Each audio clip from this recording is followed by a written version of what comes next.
All right, so while we're waiting here, what, if you guys could both tell me what your favorite streets are and Oh, why? that's difficult.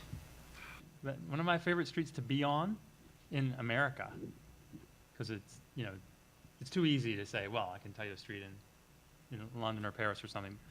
My favorite streets in America, one of them is Espanola Way in Miami Beach.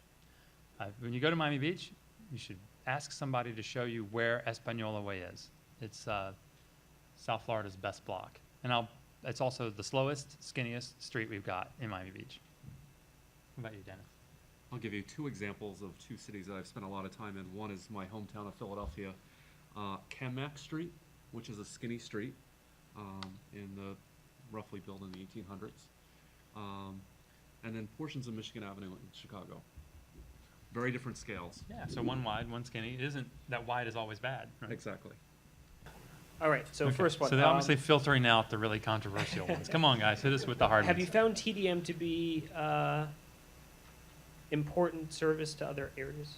I'm sorry, I'm having a hard time reading this one. To be an important service in other areas. Well, now, is it travel demand management or tedium? Because tedium is an important tool for pushing people away from certain streets and onto other ones. But I think they mean travel demand. TDM. Okay, travel demand management. Yeah, sure, every city that is trying to grapple more intelligently with the balanced transportation plan is trying to squeeze more usefulness out of the expensive facilities they've already got instead of just building new ones. And one of the ways you do it is by getting people to shift their time of travel or participate in group efforts like rideshare and transit, including asking employers to participate in designing the way their employees get to work, or asking the university to help design the paths to campus, forms of TDM. And I would say in Arlington, it's absolutely critical. It's hard to imagine what this place would be like if everyone had to drive everywhere. Right. We have over 280,000 people that are riding transit on an average weekday. 10% of the people that live in this particular corridor walk to work. It's much higher than the region as a whole. And by getting people to use other forms of travel, it enlivens the right-of-way, which is a really good thing. I should give you a statistic. To contrast with your 10% of the people who are walking, in southeast Florida, which is the 7 counties of the southern corner of the state, including Miami and Fort Lauderdale and West Palm Beach, 1.3% of the people are using walking and biking and transit combined. So you are doing quite well with 10%. That's practically Boulder. Yeah, in our Pentagon City, Crystal City area, about 60% of trip making is on transit, walking, or biking. It's roughly around 50-50 in this corridor. Columbia Pike is like 65-35, but our goal is to make the travel options better. Right. But one of the challenges in Arlington is we have so many new residents and new workers every year that they need to know what their options are. And you need to make it easy for people if you're going to get them to try something other than driving. So I didn't think it was going to take long for us to get a streetcar question. Can you speak to the relationship of the streetcar and Columbia Pike to cyclists? We look at Columbia Pike as, we treated it as a transit-oriented main street. We were very concerned, I think the community was very concerned about form and not spreading the street out too far. So when you try to create segregated facilities for each use, you could end up with a corridor that actually is quite wide. So our strategy on Columbia Pike is to have curbside running rail transit with bus, and to actually build more of a street network, connected street network, to allow people on bicycles to actually travel, on parallel routes just north, 1 block north and 1 block south of the Pike. We're also spending a lot of effort working on streets going north-south to make them more pedestrian and bike-friendly. Because really, for biking and walking, you want a grid of facilities. It's not just everything has to happen on the one arterial. Really good places have lots of choices. That's great. One of the things that we tend to think is that because this is what we do with our vehicles when we're single occupant car trip drivers, well, we get in the car, we drive it to a place, we park it there, and the entire trip, virtually as close to the door of our destination as possible, is made within the vehicle. But the other users, like folks who are walking and cycling, are likely to combine modes, like walking a while until they get to a great station area, and then taking transit for a while, and then walking for a while again at the other end. So that you have to think of the transit vehicle as being like a platform full of pedestrians that were pedestrians before they arrived and are pedestrians again when they depart the vehicle. So that's why the stationary designs are so important. Similarly, I think in the last 10 years, it's just really gratifying to see buses retrofitted and streetcars retrofitted, metro cars retrofitted to accept bikes, because cyclists many times, I know I do this all the time in Miami, I use the metro rail to make part of my trip, but I get to the station on my bike, and then I use my bike again on the other end of the trip. And so I'm a cyclist on that trip, but I'm also a transit user. And if we think of it as being something you can do in combinations, we basically take the travel shed that a cyclist is happy using and greatly extend it, but with the transit network. So every cyclist, especially the commuter cyclist, is potentially a user of the transit system on that same trip or on other trips.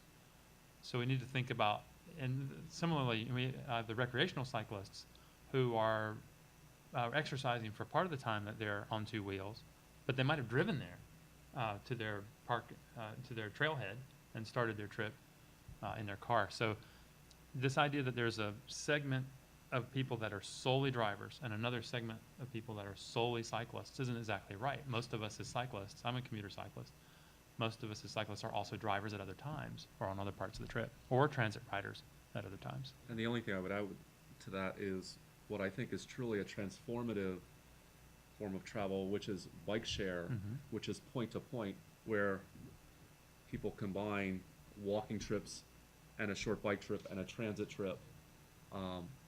So it's creating a greater level of richness in terms of the options.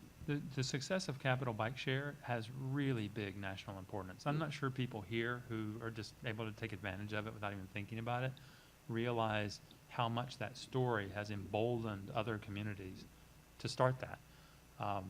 And now it's becoming really, really common, to the point where even the New Yorkers have gotten over the not invented here syndrome and come kind of late to the party, but they've taken it up quickly.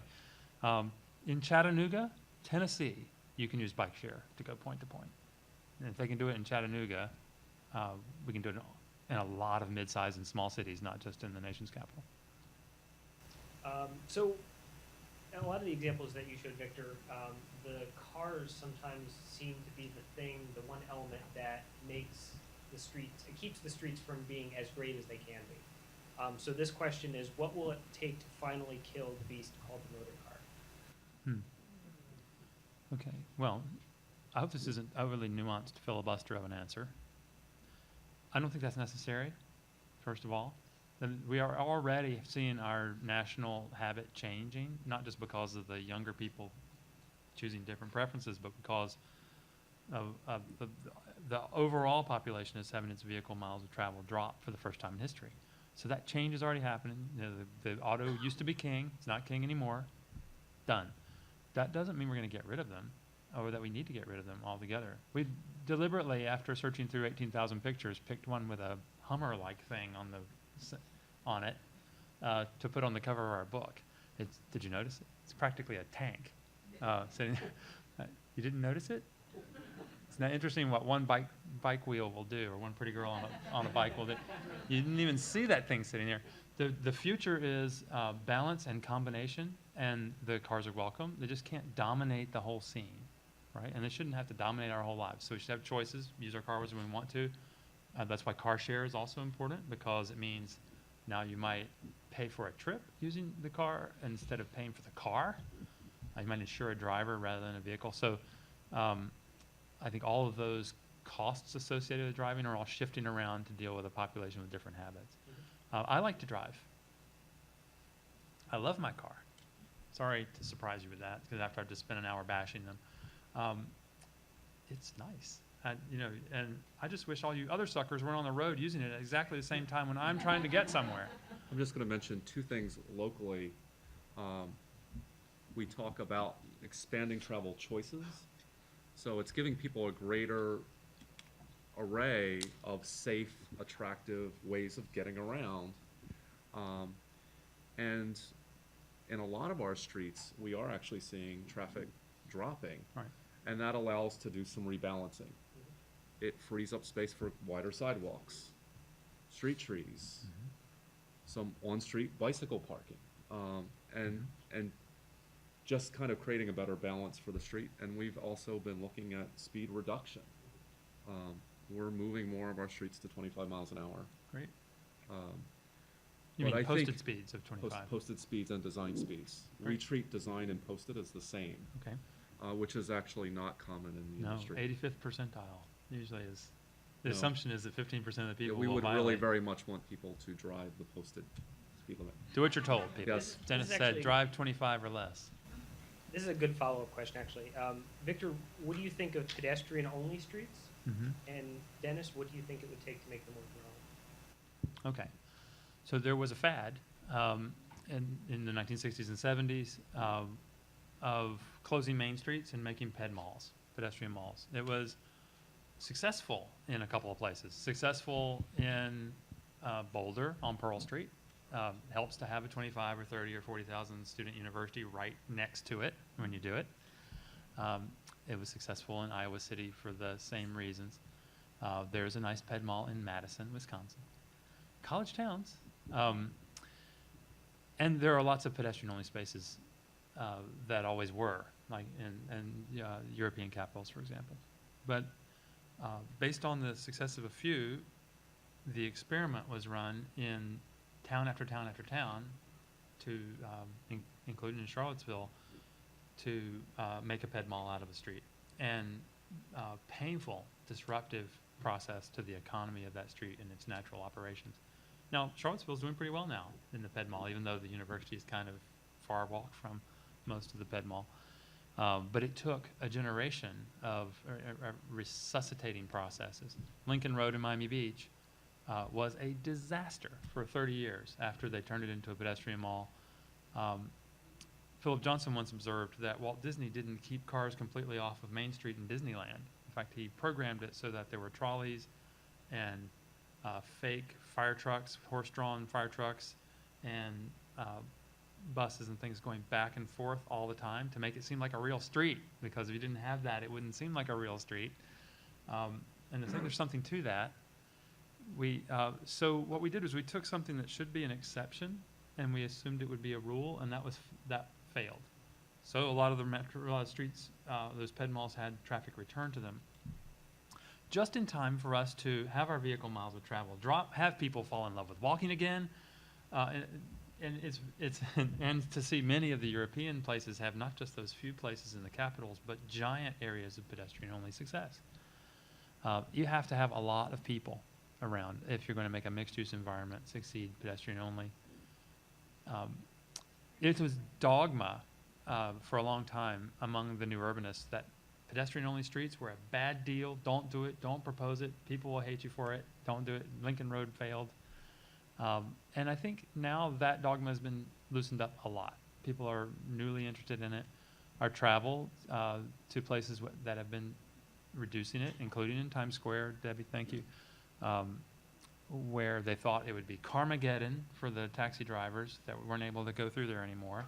And they weren't sure pedestrians would be happy there anymore. It's actually been hugely successful at Times Square. So I think we're in kind of the second coming of pedestrian-only space. I would add to that, we also, I think, need to be newly open-minded to one-way streets and one-lane roads in a way that we weren't for a long time. You know, by the way, two-way traffic, almost always best. But just like the pedestrian mall, if it's a medicine administered in the right doses at the right intervals, a one-way street or a one-lane road could be great. Even one without any on-street parking at all can be great. But again, not necessarily the rule that you would want to repeat on every single street. And I would just say in Arlington, you need pedestrian density to keep streets alive. I'm from Philadelphia, and Chestnut Street was a disaster, and it was reopened to traffic. Good street front design, you need activity. on the street.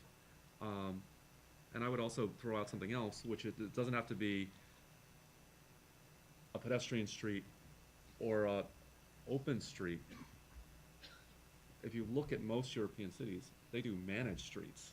So, like, all of central Munich is open for deliveries until about 9 a.m.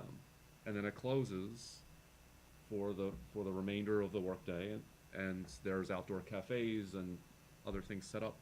And then at a certain point at night, it goes back into use as a street. And so I think there's tremendous opportunity in Arlington. I mean, even the little example of the farmers market here and the antiques market at Courthouse is an example of multi-purpose streets, reprogramming depending on the time of day and day of the week. I think I have an Arlington item to add. In Arlington, I've observed in the planning projects we've touched that there is a continual quest to complete the network, to make it more like a web and less like a tree. But there are all these obstacles. Sometimes it's a historic building, sometimes which you just can't crash through there with a street no matter how good that might be for you. Sometimes it's topography. But a lot of Arlington, unlike, say, the district, wasn't set up with a connected grid, and now you have to go back and make parallel routes. If you want to have the luxury of being able to do things like have this little street over here be skinny, or that little street be one way, or this other street be pedestrian only, or the like, you're going to need a lot of streets to work with. So you have to have a tighter, denser, more complete street network. And when you do, it gives you this luxury, like you saw in the aerial of New York's grid, or in the diagram of Rome's 1,000 intersections per square mile. If you have a lot of streets to work with, then you can take some of them and do these special treatments to them. If there's only one way to get from A to B and everybody has to use it all the time, you're not going to have as much flexibility. You're going to have to let the cars use it and share it. So Victor, there's a lot of examples that you showed of different streets, and somebody's noting that they're all very carefully composed. They're very sort of small, narrow views of those streets, and then the arterials are sort of vilified. And so if Great question. If all of the streets were made in the way in some of the better streets that you've shown, how would that work in terms of intercity connections and things like that? Where is the place for those arterials? Okay, so 2 parts to the question. One is, are you cheating with your pictures? Absolutely, positively, yes. Because as propagandists, I can tell you our objective is to get you excited about healthy streets. And so we're going to show those in the best possible light. And we are going to compare them to the examples that don't hold up to scrutiny in a way that you can scrutinize them. So yeah, I'm going to show them in all of their wide open, treeless, asphalt mayhem glory. And if that makes me look biased, I am, because I think good streets are worth that. But we did have this little subversive objective I told you about, which is giving the mayor or the planning director 500 or so photographs that they could take to Dennis or his opposite number in the other communities and say, you sure we can't make this fit? They seem to make this fit there, and that's why we did it. However, we also provide cross-sections with the dimensions. We provide a gazetteer so you can actually go to the place. And the interactive version will have links so you can go look at it on Google Earth, that kind of thing. So the idea is to actually encourage you to take the book and say, wow, I didn't know that was a street like that in Annapolis. I'm going to go look at it and take it with you and go see it. So yes to the bias. Then what about the streets where we really do need to make the cross-town movements and so on? You're not going to find me suggesting that we need to rip out all the interstates and get rid of all the big through-going cross-town roads. I'm not about to suggest that. I know we need them. We haven't talked tonight at all about moving goods, but there's not just moving people or enjoying public space. There's also this old rule that says if you've got it, a truck brought it, right? And I don't care what it is, even if it was on a train for a lot of its trip. If you've got it, a truck was involved somehow in moving it toward you. So we have to move them too. So we're going to need those to be in the menu. Do they all need to be ugly and awful? No, that's the exciting part. Things like rediscovering the multi-lane, multi-way boulevard means that on Eastern Parkway in Brooklyn, for example, you have through-going lanes, lots of them, in the center, move pretty quickly, and smoothly, and aren't interrupted very often by traffic signals or driveways or intersections. And then the side access lanes, or the slow lanes, the European-style multi-way boulevard, which are all about local traffic and on-street parking and the address making for those adjacent houses and businesses, the Brooklyn Museum and the like. That combination in a master design of the wider streets is a lot better than the one where you just get an 8-lane arterial and pole signs and, fast food places. Dennis, we have a very specific question, very specific local question, about the median that was recently redone on Glebe Road, that was re-curved and re-bricked. Someone wants to know why there were no turn lanes installed, and why there was no bike facility put in that center median. The median on Glebe Road in Ballston? I'll just preface our Glebe Road project is Glebe Road is a state highway. And so we went through an incredibly tortuous process to get any improvements on Glebe, and we've made some progress. We've eliminated some free right-hand turns, some high-speed turns. Our focus was to try to make it safer for pedestrians. So we have been able to slow the traffic at some of the intersections. We've included median refuges, so if somebody cannot get across what is a very wide facility, they at least have a safe place to stand. We managed to get a pedestrian-only signal on Glebe Road at 9th Street, which was, that was a 2-year effort to try to work with VDOT to get them to buy in. On-street, off-peak parking. I think one of the only places on a state highway where we've actually been able to get the state to say, okay, we'll let you take a lane off-peak and put some parking on. So these may be viewed as small things, but we're sort of chipping away at the highway character of Glebe. It's a really important street for Ballston. There are little things, and also going through the design exception process to get the street trees planted adjacent to the curb, getting the street lights near the curb. The state starts with a standpoint of all that needs to be at least 8 to 10 feet back. We have far more flexibility when we're dealing with our own streets. I think the return to Arlington County of Columbia Pike instead of being a state road is a pretty big deal, right? When it went from being a VDOT street to being a county road. Every block frontage was a protracted negotiation. Even after the board approved say a redevelopment of a block, such as Penrose, it still took an enormous amount of time and energy because in the state view, and I think they're changing, but streets are meant to move vehicles without any friction. And some of this is about creating friction. And good cholesterol. Yeah. And it's very interesting that some of the blocks that we've reclaimed on Columbia Pike now have lots of people walking. They weren't there 5 years ago. So to me, that's a little bit of success. So this is not a Glebe Road problem, it's a national problem, and we like to think that the mean old state DOTs are doing that by themselves. The truth is that there's a lot of inertia in traffic engineering. So while I'll also say traffic engineers have been quick to take up subjects like complete streets compared to other influential actors in that space. So that's partly because they have standards, and when they get a new manual, they say, oh, okay, like page 37 of the manual. So that's why that little petition to the USDOT is so important, because that effort, 30 pages of design exceptions just because you want to plant a street tree, discourages the states from wanting to do it. And it doesn't come from the bottom up, or it's not just coming from abstract science work at the Transportation Research Board. It's coming from the Federal Highway Administration, part of USDOT, and from AASHTO, the State Highway Officials Organization.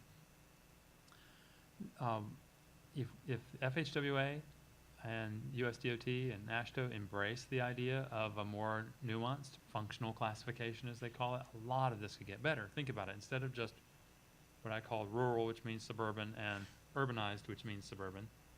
If we had a compact urban, walkable community category, that came with it authorization, in a sense, in the literature, to do the walkable streets and things without design exceptions. And it wasn't about trying to change everywhere into that, so you don't have to fight with everywhere else that wants to remain what Chris Lineberger calls drivable suburbia. But in those places where people want it to be urban because it already is, or because they want to make it that way, in those selected places, if we could use a different set of standards, it would all go much faster.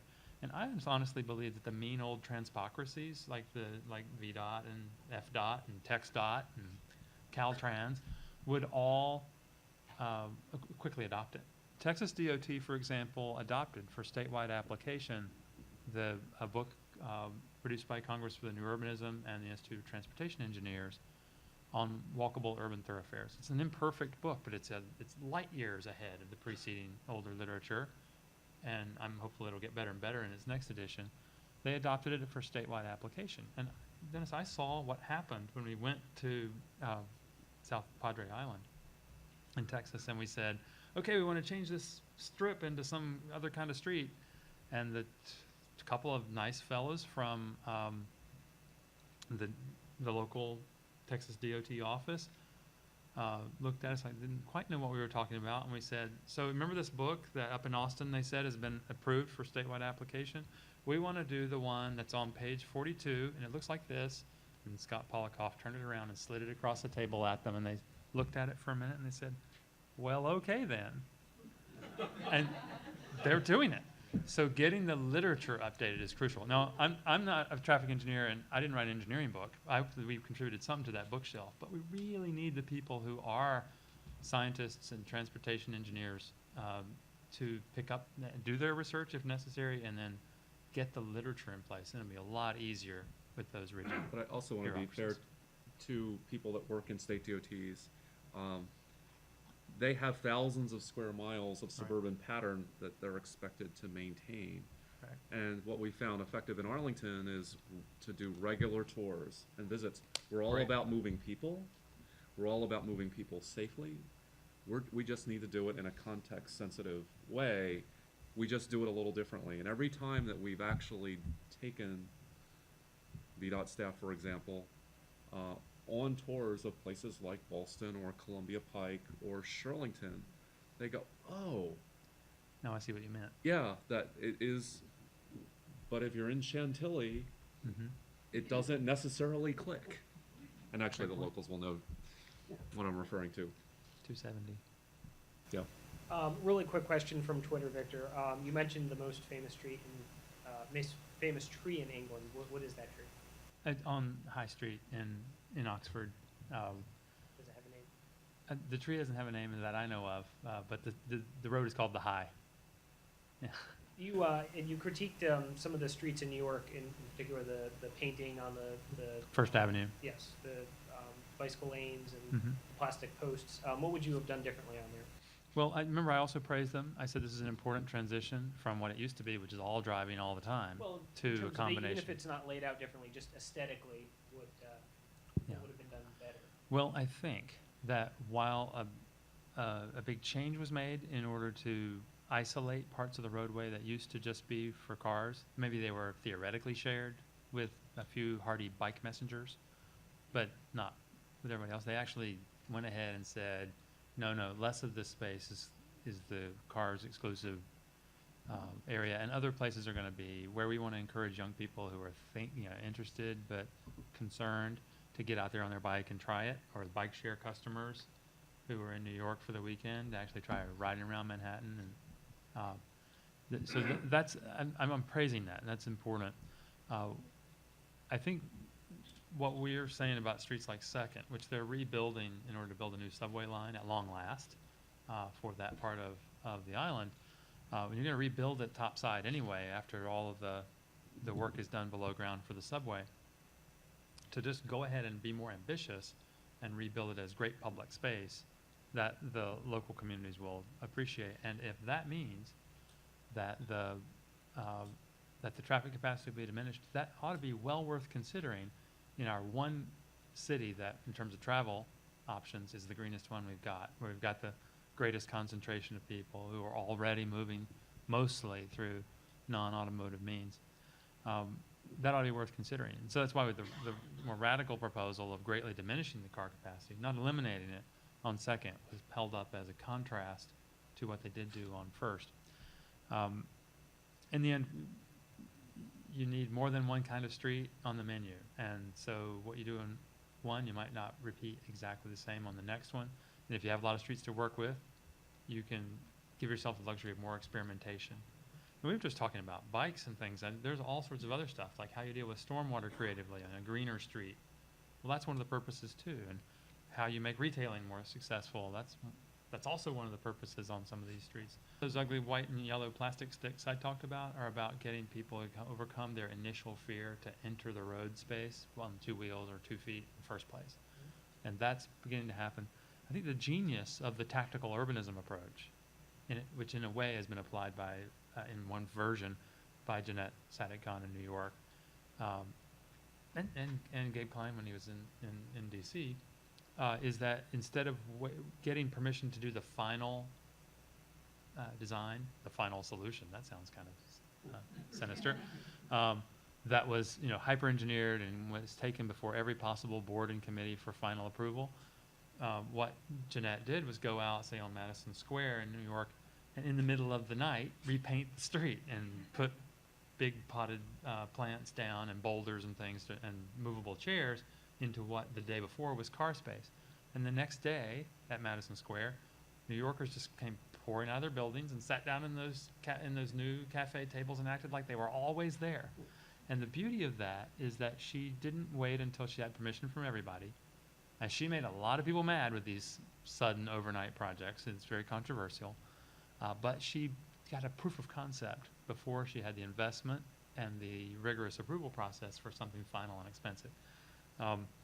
Now, they're going back now and taking projects that they did that way 5 or 6 years ago, and they're doing the arduous engineering, design exceptions, committee approvals, tasks of making the more permanent versions.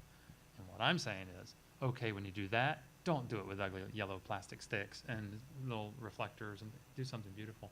What tactical urbanism is really kind of saying to us is it's okay to test an idea.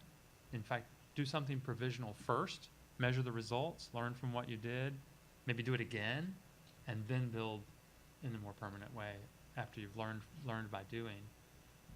And that's coming from those Gen X and Gen Y new leaders who are impatient with what we tried as the kind of official design exceptions, top-down bureaucratic process instead. They want to get it done. They want to ride their bike now. So can you do it in paint? Or potted plants? Sure, go out there. We spend a lot of time on Madison Square in the book. If you like that example, you should read it. All right, we've just got another minute or two here. So really quick, what do each of you think is a good example of a complete street that's in like a suburban complete street?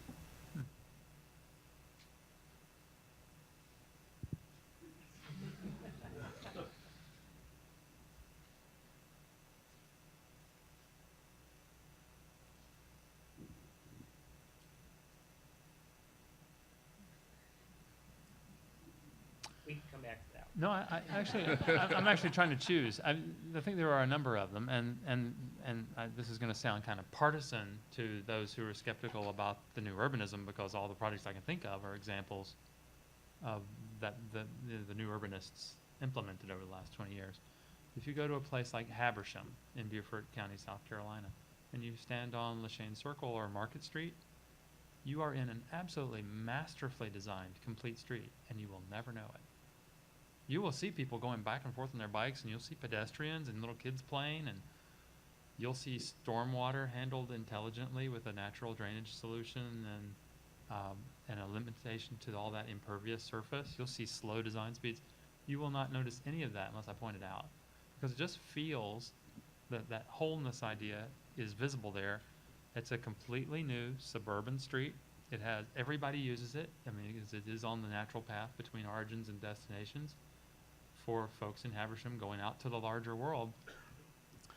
And it's in South Carolina, in the Low Country, not in, you know, it's not in Cambridge, you know, with PhDs all around. These are retired Marine pilots and people like that using this complete street. It's a stealth complete street, and I think it's a great example. And the examples that I would use are the towns that didn't totally lose their soul after World War II, both in Pennsylvania and New Jersey, where they may have been a little down and out, built in the 30s and 40s, but there was enough there that they're now coming back. So places like Collingswood and Haddonfield and Chestnut Hill and the other mainline railroad towns, you know, are all coming back as good walkable, bikeable places that people want to be and are willing to spend more money, that even 20 years ago weren't necessarily that great. I want to add on this because I think the suburban part of the question is really interesting because it sets up a tension that says, oh, well, these ideas that work in the city don't have meaning for us if we're out on the periphery, when in fact I think they do, especially in the parts of the suburban settlement that you want to make have a soul and improve upon. So we're not going to point to the L-shaped strip shopping center with its giant parking lot and say, well, that has a bike lane striped in it, and say that's a great example of a complete street because it's missing all those other features. In New York, you know, they try to do a congestion pricing scheme like the one they have in Singapore and the one they have in London. And London is very interesting if you went before and after the congestion pricing, and then again several years later when people were used to it, and then they had to raise the price to get it to work again. But Albany said no. The state leaders said, we're not going to let Manhattan have that. So they turned down Mayor Bloomberg's proposal for congestion pricing. Now, Bloomberg was looking at the future of the city and saying, future cities are going to compete based on their place-worthiness, not on their traffic capacity. And all of this excessive driving that overwhelms places like 2nd Avenue is actually making us unhealthy. You know, it's producing all these emissions out of our tailpipes that are making people less safe, increasing asthma, all those problems. And he said, we really ought to figure out a way to do something about that. Now, the congestion pricing to the Albany audience sounded like regulating how big your big gulp could be, right? So it was turned down, the do-gooder mayor, don't do your red congestion pricing idea. Well, the way to, similarly, when we went to Paris, if you go to the Boulevard Saint-Germain, now you will find what was once a great street just completely overwhelmed with traffic. There are so many people competing for space. And it has all these features that I just described as being essential. Street trees and storefronts and aligned space-making buildings and wholeness and everything. And yet it still feels like a car sewer, still feels like car space that's overwhelmed. We have to get to a solution which makes people happy doing less driving if we're going to really solve that. And similarly in New York, I think doing a little creative constriction, as they did on driving in Times Square, to some more of the streets would be a healthy way to get the same result as the congestion pricing without having to ask Albany for permission to do it. All right, 2 more quick ones here. I think this is a softball question. On a scale of 1 to 10. Did you write this one? I did not. On a scale of 1 to 10, how important is undergrounding utilities to making a great street?